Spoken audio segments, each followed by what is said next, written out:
읽은 말씀을 중심으로 신성한 성품 두 번째, 신성한 성품이라는 제목으로 함께 말씀을 나누려고 합니다. 신성한 성품에 나열된 이 덕목들은 총 8가지 요소로 나열되어 있습니다. 이를 보면 참 하나님께서 성도들에게 귀한 선물들을 허락하여 주셨는데 특별히 성도들에게만 주신 선물입니다. 이와 동시에 우리가 또 어떤 것을 생각할 수가 있냐면 성령의 9가지 열매를 우리가 또 생각해 볼 수가 있죠. 사도 바울이 갈라디아 성도들을 향하여 성도들 편지 보냈을 때 성령의 9가지 열매를 쭉 나열했습니다. 베드로 사도도 그와 비슷하게 8가지로 쭉 나열하고 있어요. 여러분, 우리가 지난주 말씀을 여러분 기억하십니까? 특별히 4절에서 말씀하고 있는 너희가 정욕 때문에 세상에서 썩어질 것을 뭐하라고 했냐면 피하라라고 했어요. 부패한 10년 가운데 놓여있던 그 옛습관대로 다시 돌아가지 말고 적극적으로 피하여 도망가라라고 이야기했고, 두 번째 적극적으로 우리가 취해야 될 것은 바로 신성한 성품에 참여하라라고 했어요. 근데 여러분, 신성한 성품에 참여한다라는 것이 사실 어렵게 느껴지고 그게 무슨 의미인가 생각할 수가 있을 것 같은데 지난주에 잠깐 언급을 했을 것 같아요. 이것은 하나님의 형상으로서의 회복인 거예요. 예수님을 닮아가는 거죠.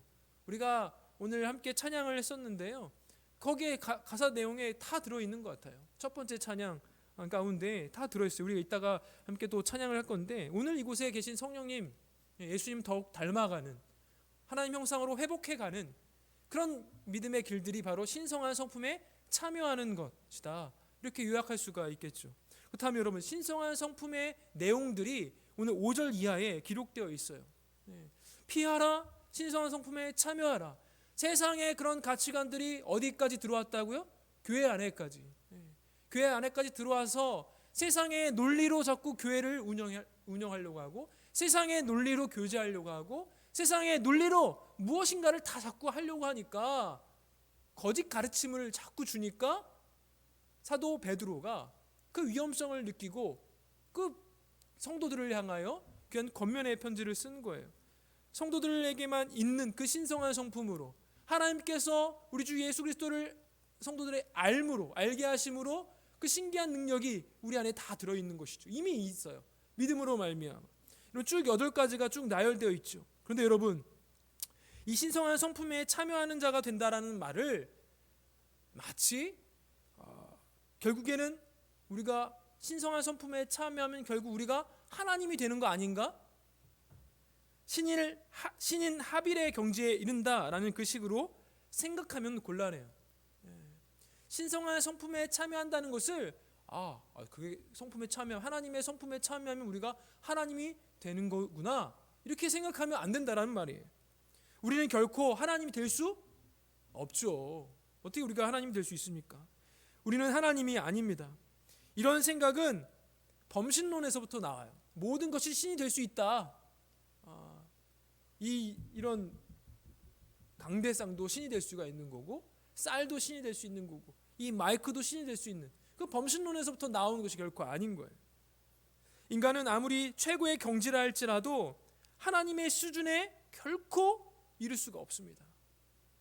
인간은 피조물이고 하나님은 창조주이기 때문에,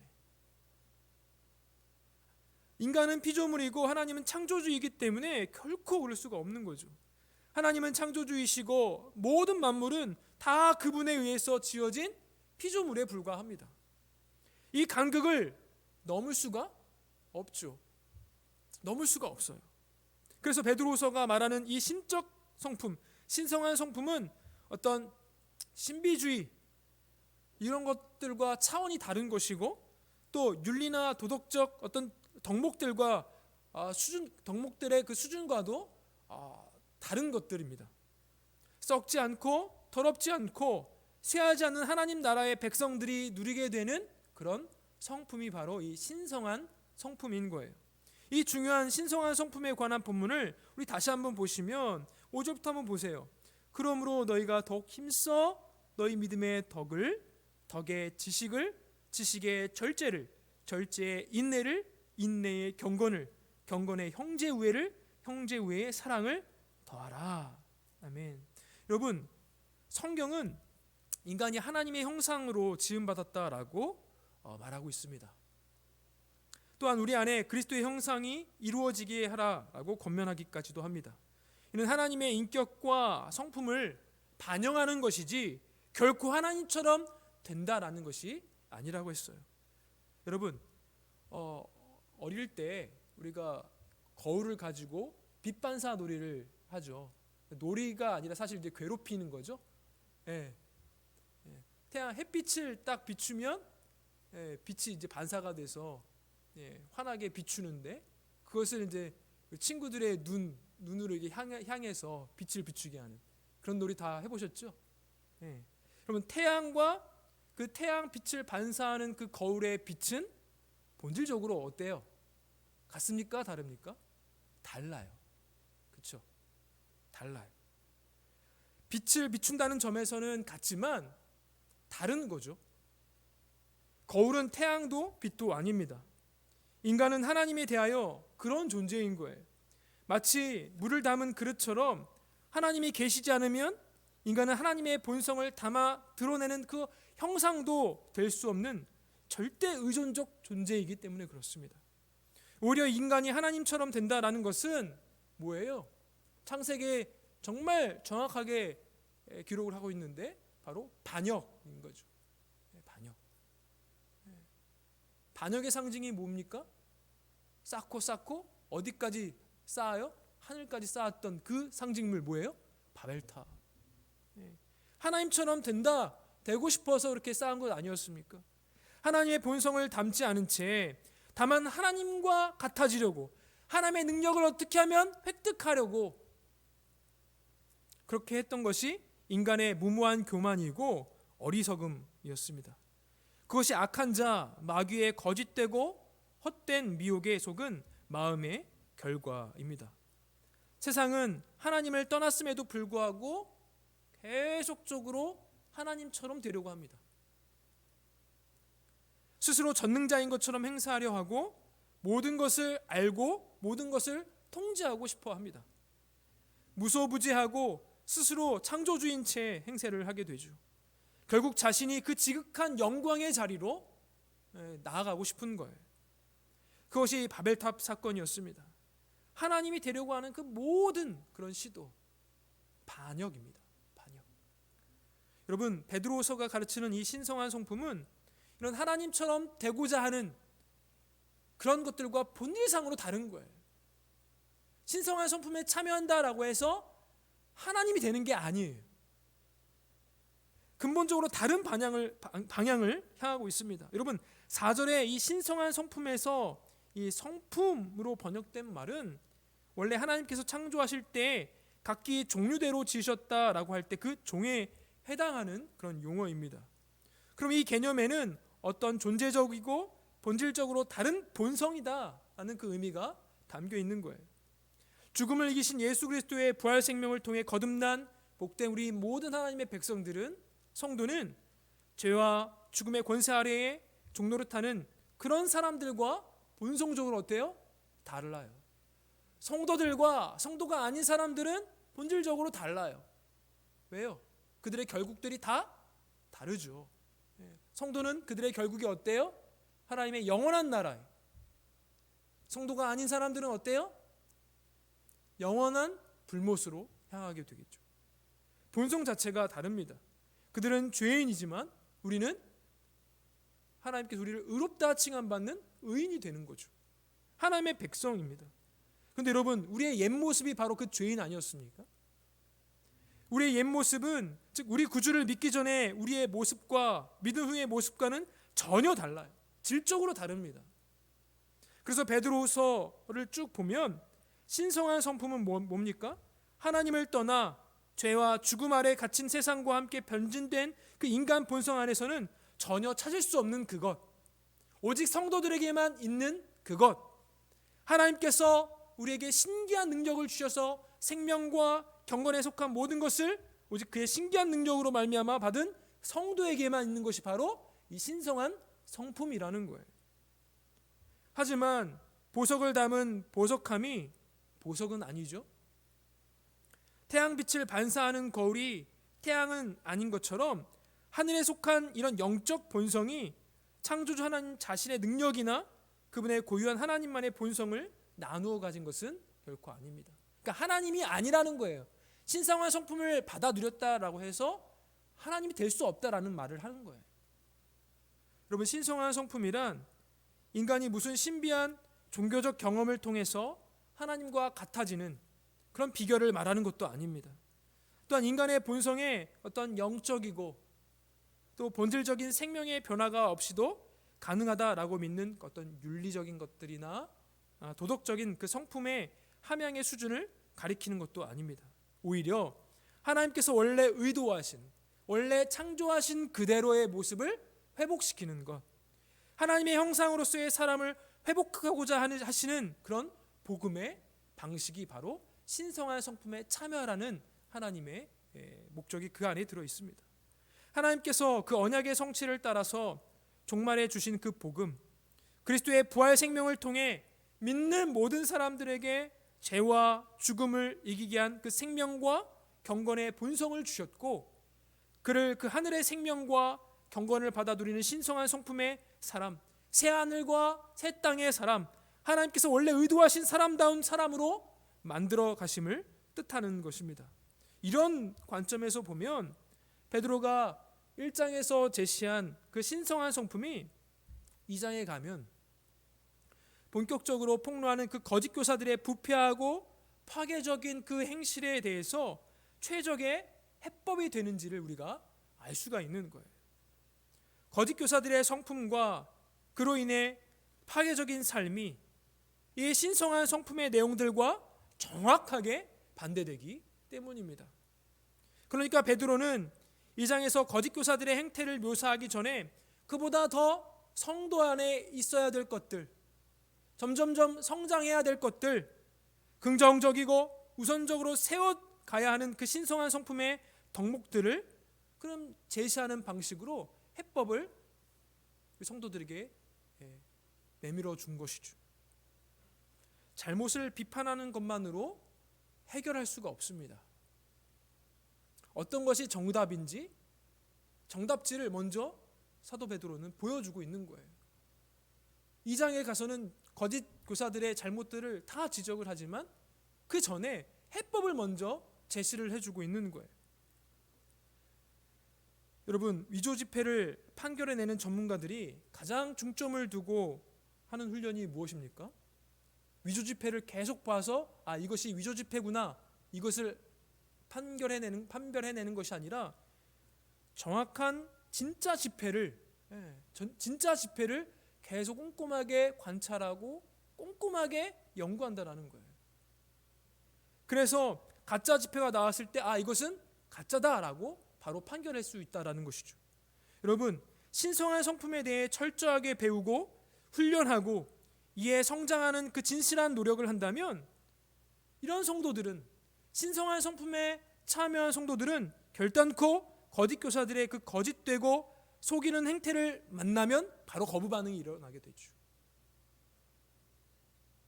부패한 그 심령 안으로 들어가지 않게 되죠.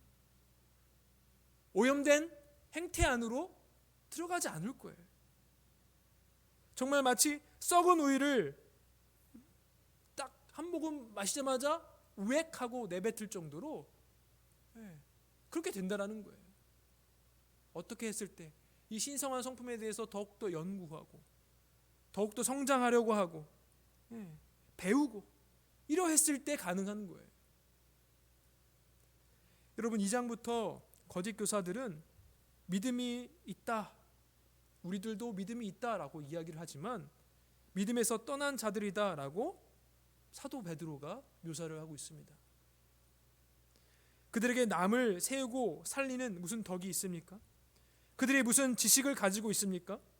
망하게 하는 지식이고 교만하게 하는 지식이지 사랑에서 나오는, 살리는, 세우는 그런 지식이 아니라고 사도 베드로가 정확하게 진단하고 있어요. 여러분, 그들에게 무슨 절제가 있습니까? 그들은 거짓으로 헛되이 자유를 준다 속이고 방종하면서 방탕한 대로 사람들을 끌어가는 미혹하는 자일 뿐입니다. 또한 그들에게 결정적으로 없는 것이 인내죠. 인내가 무엇입니까? 하나님께서 우리를 부르셔서 거기에 서게 하신 그 은혜의 자리, 그 영광의 자리에 굳게 서서 견디는 것, 그것이 바로 인내예요. 그 생명과 거룩의 보배로운 위치를 떠나서 다른 길, 즉 흑암의 길, 파멸의 길, 부패한 길, 오염의 길로 내달리게 하는 그 미혹과 싸워서 지속적으로 끝까지 그 은혜와 사랑의 자리를 지켜내는 것이 바로 인내라고요. 또한 거짓 교사들에게 무슨 경건이 있습니까? 그들은 하나님이 세우신 영적 권위를 무시하죠. 능멸하고 회방하는 자들입니다. 하나님의 기록된 계시의 말씀을 제멋대로 해석을 해요. 자기들의 입맛에 맞게 해석한다는 거죠. 양무리를 농락해요. 그들을 먹이는 것이 아니라 그 양들을 자신이 탐욕하는 그 이빨들로 도구로 삼는 거에 불과합니다. 그들의 불경건은 하나님의 말씀에 복종하지 못하는 그들의 죄된 본성을 거짓 가르침으로 합리화시킨 무절제와 방종의 열매입니다. 그런 거짓 교사들에게 더 나아가 형제 우애가 있을리 만무하죠. 그들은 믿음의 형제들의 얼굴에 먹칠을 해요. 주의 교회가 짊어진 그 하나님의 거룩하신 이름에 정말 더러운 것들을 뿌리는 교회의 점과 흠에 불과합니다. 결국 그들은 믿음의 궁극적인 열매인 사랑에 이르지 못하는 것은 분명합니다. 도리어 살인에 이르며 또한 스스로를 파멸로 이르게 하는 멸망의 자식들이다라고 성경은 소개를 하고 있습니다. 그렇다면 여러분, 교회는, 성도들은 이런 신성한 성품이 아예 없는, 아예 반대적인 성품만 가득가득 풍성하게 갖고 있는 이 거짓 교사들을 향하여 어떻게 대적해야 합니까? 어떻게 대적해야 돼요? 해법을 제시했다라고 했죠. 1장에서. 바로 그것이 5절 이하에 기록되어 있어요. 이 거짓 교사들의 편만한 활동과 이런 탐욕과 방종한 거짓 가르침의 홍수를 어떻게 과연 막을 것인가? 예수 믿으면 복받고 세상을 얻는다 라고 입만 열면 거짓으로 교회를 속이고 속은 양 무리를 잡아먹는 이 거짓 목자들의 회방으로부터 어떻게 진리의 길을 지켜나갈 것인가? 베드로 사도는 가장 우선적이고 죽으시고 부활하셨으며 승천하셔서 하나님 보좌 우편에 앉으셔서 원수를 발 아래 밟고 계신 우리 주요, 또한 장차 오셔서 심판하실 누구요? 바로 우리 구주 예수 그리스도를 아는 지식에서부터 시작한다. 그렇게 가르치고 있어요. 또한 그 하나님과 예수 그리스도를 아는 참된 지식을 통해 무엇보다 신성한 성품으로 성장해가는 것, 그것을 사도 베드로가 우리에게 가르쳐주고 있습니다. 오직 우리 주 예수 그리스도를 알기에 게으르지 않고 열매 없는 자가 되지 않는 그 이 길만이 우리로 하여금 영적인 안목을 밝게 해주고 부패한 자리로 나아가지 않게 하고 오염된 자리, 정말 고약한 냄새가 나는 자리로 가지 않게 한다는 것. 또한 예수를 알기에 죄사함으로 얻게 된 그 생명과 경건을 비로소 삶으로 풍성하게 누리게 되는 것이죠.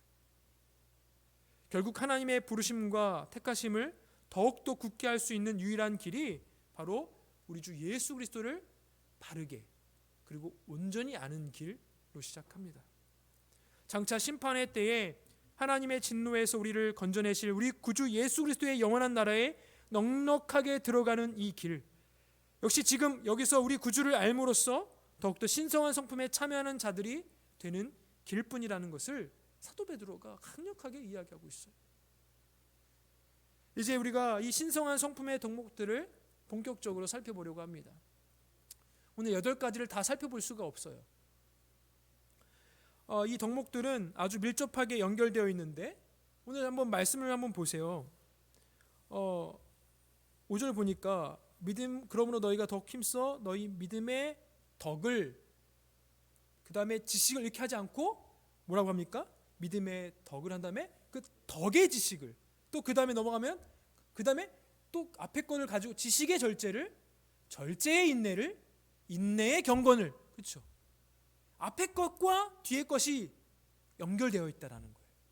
밀접하게 연관이 있다라는 것을 지금 사도 베드로가 이야기하고 있어요. 굉장히 유기적이라는 거예요.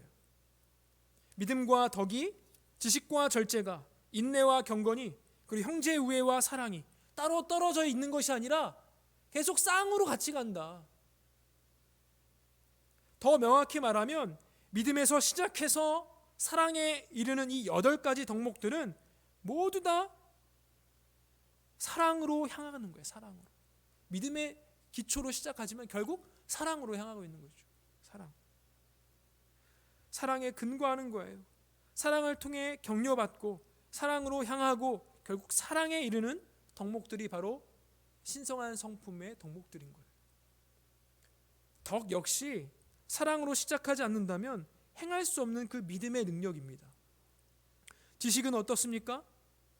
사랑할 때, 하나님의 사랑으로 사랑하고자 할 때 적절한 덕을 세울 수 있는 지식을 찾게 되는 것이죠. 또 지식을 함양하게 되는 거죠. 인내도 마찬가지예요. 인내도 사랑 없으면 불가능합니다. 경건은 하나님 사랑, 이웃 사랑의 참된 표현 아닙니까? 형제 우애 역시 사랑으로 공급되는 것이죠. 제한 없는 원수 사랑에 이르는 이 교회 공동체의 중요한 덕목입니다. 이처럼 신성한 성품의 8가지 덕들의 근본은, 뿌리는 믿음에서 시작하지만 결국에는 사랑에 이른다. 사랑으로 또 시작하지 않으면 발현되지 못한다. 이 모든 것들이 정말 밀접하게 연결되어 있다는 것을 사도 베드로는 이야기하는 거예요. 그래서 믿음의 덕을, 덕의 지식을, 지식의 절제를 이렇게 이어가고 있는 것이죠. 신성한 성품은 무엇으로부터 시작한다고요? 출발한다고요? 믿음으로부터. 믿음에서 출발합니다. 이런 점에서 믿음은 여러 다른 덕들 가운데 하나라기보다 이 덕들의 기초다, 파운데이션이다. 아주 그냥 기초라는 거예요. 믿음은 신성한 성품의 기초가 되는 반석, 또한 생명과 경건에 이르기까지 필요한 모든 신기한 능력이 샘물처럼 솟아날 수 있게 하는 그런 반석이라는 거죠. 여러분, 이 신성한 성품에서 믿음이 중요한 기초가 되는 이유가 무엇입니까? 왜 믿음이 중요해요? 믿음 자체보다는 사실 믿음의 대상 때문에 그래요. 믿음의 대상 때문에. 즉 믿음은 그 대상이신 우리 삼위 하나님, 베드로후서의 표현대로 하자면 하나님과 우리 주 예수 그리스도, 그 하나님과 우리 주 예수 그리스도를 받아들이고 그분을 알므로써 그 모든 신기한 능력을 지속적으로 성도 자신의 것으로 삼아서 자신의 신성한 성품의 성장을 계속적으로 날마다 도모하고 견고하게 세워가는데 가장 기초가 바로 믿음이라는 거예요. 믿음. 그러므로 통상 믿음이 크다든지 믿음이 세다든지 하는 것은 그 성도의 믿음이 겉으로 드러나는 활동이 아니에요. 우리 어른들이 그렇죠. 저 청년 정말 믿음이 좋아. 무엇을 보고 그렇게 어른들이 이렇게 보실까요? 네? 열심히 활동하고, 그렇죠? 네. 열심히 봉사하는 것을 보고 믿음 좋은 청년이야. 복이 드문 청년이지. 이렇게 이야기하지 않습니까? 물론 믿음이 성장하면 감사와 기쁨이 넘쳐서 섬기고 봉사하죠. 자연스러운 반응이에요. 그런데 봉사한다고 해서, 성실하다고 해서 그 성품 하나만 보고 믿음 좋다라고 또 거꾸로 말할 수는 없어요.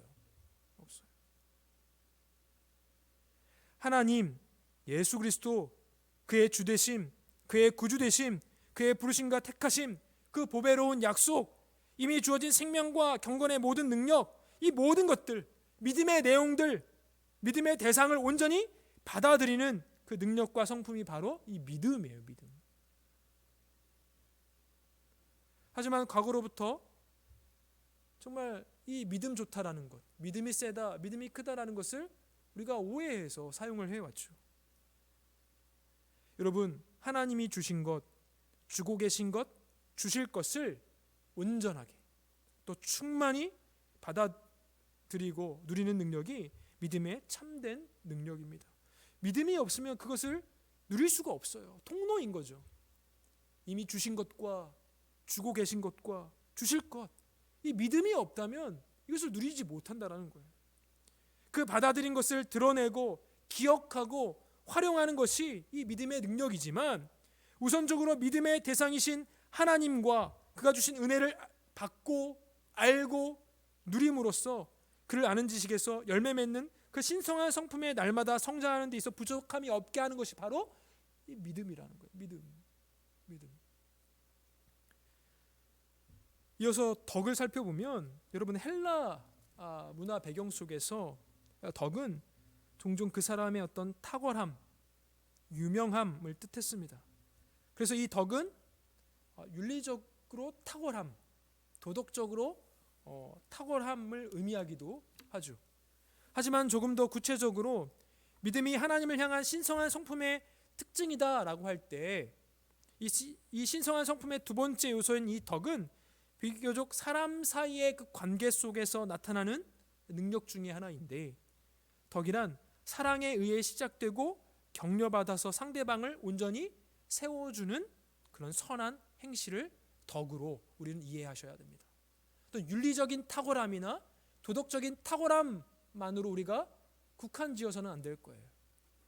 여러분 베드로서 안에서 그 좋은 예가 나오는데, 어떤 예예요? 하나님 자신이 우리를 부르실 때 무엇으로 부르셨다고 우리가 지난번에 살펴봤냐면 그 영광과 덕으로서. 하나님께서 우리를 부르실 때 그 하나님의 영광과 덕으로서 부르셨는데, 하나님께서 우리를 부르셨다는 것은 뭐예요? 끝까지 책임지고 세우시겠다, 하나님의 사람으로 만들겠다라는 거 아닙니까? 그러니까 그 덕이, 하나님의 덕이 우리를 세우는 것과 같이, 여기서 하나님께서 우리에게 신성한 성품으로 덕을 주실 때는 공동체 안에서 사람을 세우는 덕목으로, 사람을 세우는 성품으로 우리에게 덕을 주셨다는 거예요. 그러니 우리에게 무엇이 주어졌어요? 먼저 믿음이 주어졌어요. 믿음이 주어진 자는 이어서 무엇을 해야 된다는 거예요? 덕을 발현해야 되는데, 결국 사람을, 성도를 세우라는 거예요. 성도를 세우라는 거예요. 그러면 성도를 세우려면, 연약한 지체를 세우려면 어떻게 합니까? 네? 어떻게 해야 돼요? 온전히 세우기까지 어떻게 해요? 계속 도와야 돼요. 온전히 세우기까지 포기하지 말아야죠. 그런데 여러분, 우리는 포기하고 싶은 마음이 너무나 많아요. 내가 여기까지 해야 돼? 이것까지 해야 돼? 할 정도로 지칠 때가 있죠. 그런데 우리가 우리 주 예수 그리스도를 알면 알수록, 신성한 성품에 더 참여하면 참여할수록 포기하지 않게 됩니다. 사람 세우는 일에 포기하지 않게 돼요. 정말 귀한 덕목 중에 하나 아닙니까? 만일 믿음의 덕이 공급되지 않으면 어떤 현상이 일어날까요? 좀 전에 이야기한 것들과 반대되는 현상들이 일어나지 않겠습니까? 덕이라는 성품이 결여가 돼요? 그럼 어떤 일들이 일어나요? 그냥 내비두는 거예요. 내 신앙 내 신앙이고 남의 신앙 남의 신앙, 아예 관심도 없는 거죠. 방향을 잃죠. 나 혼자만 그 예수 닮은 자로 살기에 급급하고 남들은 신경 쓰지 않는 거예요. 믿음을 자신이 가진 종교적 확신에만 차서 거기서 멈추면 불행한 결과가 오게 됩니다. 통상 종교적 행위나 그 열심으로 잘못 이해된 믿음은 덕을 끼치지 못하게 돼요. 사람을 세우지 못하죠. 지체를 세우지 못한다는 거예요. 반대로 지체를 지속적으로 넘어지게 하는 것이죠. 믿음이 세다고 하는데 그 믿음으로 주변의 사람들에게 상처 주는 거예요. 자기 믿음으로 주변 사람들을 실족하게 하는 거죠. 나는 믿음이 이렇게 좋은데, 나는 이렇게 종교생활 열심히 하는데 너희들은 뭐냐? 이렇게 상처 주고 그러는 거죠. 방언하는 은사, 병 고치는 은사, 여러 은사들이 가득하지만 공동체 안에서 덕을 세우는 일에 미숙했던 고린도 교회가 대표적인 예입니다. 그러므로 믿음으로 산을 옮기고 병자를 고치고 죽은 자를 살릴지라도 그가 하나님과 교회 안에서 그리고 사람들 앞에서 덕을 세우고 끼치지 못한다면 그는 그 믿음에서, 그 신성한 성품인 이 믿음에서 한 걸음도 나아가지 못한 그 성품을 가진 성도일 수밖에 없는 거예요. 이들이 바로 거짓 교사들이죠. 믿음이 있다고는 하나 실상 믿음은 없는 자들. 형식적으로라도 이들은 믿음을 고백합니다. 주께서 자신들을 피로 값주고 사셨다고 고백하는 것처럼 보이기도 합니다. 그래서 신앙 고백을 하는 믿음의 공동체 안에 들어와서 함께 먹고 마시는 자리에 참여하기도 해요. 심지어는 성도를 가르치는 교사의 자리에 앉아서 있기도 합니다. 하지만 이들은 덕을 세우는 일에 실패하죠. 적극적으로 덕을 허무는데 전념합니다. 허물기만 하는 거예요. 특히 교만하여 영적 권위를 무시하는 일을 아무렇게나 아무렇지도 않게 생각하면서 해요. 영적인 질서, 영적인 권위를 그냥 무너뜨리죠. 사도들의 가르침을 무시했어요. 성경도 계시로서 경외하는 마음으로 겸손히 대하지 못했고 자신들 마음대로 해석을 합니다. 그것을 지금 사도 베드로가 2장 이하에 보면 다 조목조목 다 이야기를 해요. 고발을 해요. 고발을. 영적 권위를 무시했다 그들이. 성경도 마음대로 자의적으로 해석을 했다. 자기들의 입맛에 해석을 했다. 그렇게 해석을 했습니다. 이야기를 합니다. 또한 믿음이 약한 초신자들을 유혹하여 파멸의 길로 들어서게 만들었고 성도들에게 헛된 자유를 약속하며 그들을 다시 더러운 데로 빠뜨려 죄의 종이 되게 하는 도구로 사용되어졌죠. 결국 이들의 탐욕과 이들의 정욕과 이들의 부패한 심령, 아주 오물 가운데 있는 이 심령으로 인해서 진리의 말씀, 복음의 길이 회방을 받게 되는 거죠. 직간접적으로 오늘날도 거짓 교사들의 거짓 가르침이 교회에 많은 영향을 끼쳤습니다. 믿음으로 산을 옮기며 기적을 행한다고 하면 사람들이 몰려들죠. 그런 신기한 능력으로 영적인 권위를 얻었던 과거의 리더십들이 있었어요. 여러분 들어봤죠? 그렇게 많은 사람들을 모으고 하지만 결국에 덕을 끼치지 못해요. 자기만 서는 거죠. 혼자만 서는 거예요. 더욱더 높은 곳으로 서죠. 그런데 그 무리에 속한 성도들은 세움을 받지 못합니다. 여러분, 믿음만이 전부가 아니에요. 믿음만이 전부가 아니에요. 오직 믿음으로 구원받는다. 맞죠. 그런데 너무 한편으로만 우리가 시각을 두고 관점을 두고 보지 않았으면 합니다. 우리가 오해를 하지 않습니까? 단지 믿는다라는 고백만으로 천국 간다라고 확신을 하고 덕을 세우는 일에는 너무나 미숙한 성도라면 그가 지금까지 했던 헌금이나 종교생활, 봉사, 신앙 연수와는 상관없이 신성한 성품에 있어서는 초보자일 수밖에 없어요. 초보자. 여러분, 면허 있는 분들 아시죠? 아무리 면허가 있다라고 해서 운전을 하지 않으면 운전을 잘 하지 못해요. 그냥 장롱 면허에 불과하죠. 아무리 1년, 2년, 10년 갖고 있었다 하더라도 운전을 못해요. 오늘날 믿음은 있다고 고백하지만 덕을 세우는 일에 미숙하다면, 덕을 세우지 못한다면 그의 믿음은 아직 미숙한 초보적 믿음입니다. 주 안에서 사랑하는 청년 여러분, 우리는 한 영혼을 실족시키는 것을 끔찍한 죄악 저지르는 것처럼 우리는 두려워해야 됩니다. 우리 주님께서 말씀하셨잖아요. 차라리 연자 맷돌에 매어서 빠지는 것이 더 낫다.